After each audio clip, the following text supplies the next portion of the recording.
Hi, this is Dr. Robert Cywes, the Carbaddictiondoc. This little mini series of episodes is about weight loss surgery, weight loss devices, and weight loss techniques. In the first episode, I emphasized, and in all the episodes before this, I have emphasized that obesity is a behavior problem and it is chronic excessive carbohydrate consumption as an emotion management tool that causes obesity. I'm not going to discuss that right now. Ultimately, in order to lose weight, we have to reduce caloric consumption. The ideal way to reduce caloric consumption is not through intentional calorie reduction, it is through satiety, whereby eating fat and no carbohydrates, you get rid of the cause, which are the carbohydrates, and you leverage your body's own principles, own mechanisms of portion feedback control by using the hormones that respond to fat to make you feel full quickly and for a long period of time. However, we understand the depth of the addiction to carbohydrates. And as you wrestle with and as you relapse, and God knows I've been through several relapse periods myself, even though the struggle is real and I keep moving on, I never quit. At the same time, for some people, it may not be all they need. They may need some help. And the first level of help we use with our patients, when they've already begun to change their diet, and they continue to work with us, is potentially, depending on how quickly they have to lose that weight, to use medications. Now, there's tons of medications, tons of outlandish claims that are being made by medications. And most of them are absolute cow excrement. Not allowed to use that bullshit word. Cow excrement.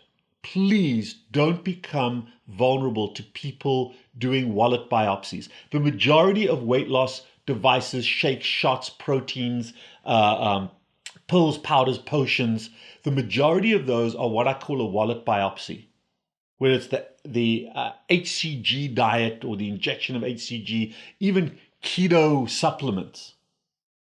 It's crazy. Don't waste your money. Those are what I call wallet biopsies. If you've got a little bit of extra money that you don't need, sure, go ahead and give it to somebody philanthropically. But don't spend the money thinking you're going to get an ROI on that investment. It doesn't give it to you. The things that do work, the processes that do work, is a powerful appetite suppressant. And the only medication that I've found that works transiently is a drug called phentermine. Now, phentermine is a dangerous drug. It's an amphetamine, but it suppresses appetite.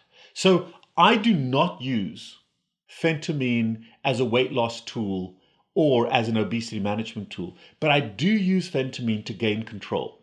You cannot use it if you're, or you should not use it if you're on an antidepressant. It cross-reacts. It's got some cardiac side effects as well. So make sure that you speak to a qualified and a physician who understands, not just any generic doctor, a physician who understands the harm that phentermine can do. And you never want to prescribe it for longer than 30 days. But phentermine is a very effective appetite suppressant tool. Ramps up your metabolic rate, although obesity's got nothing to do with metabolism.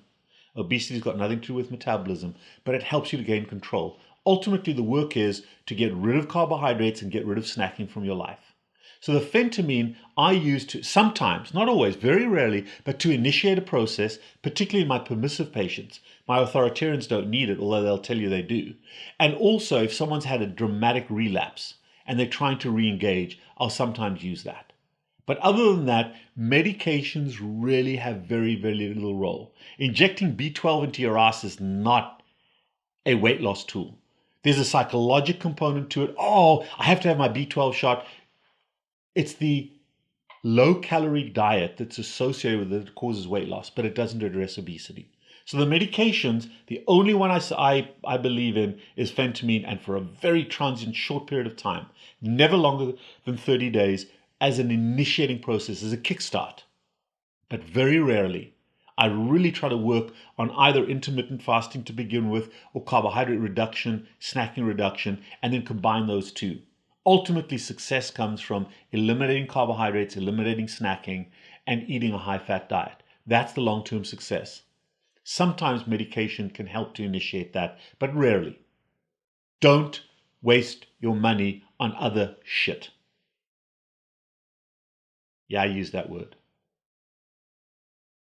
Okay, if you need help, give me a shout, text me at 561-517-0642. We do not prescribe phentermine and off you go.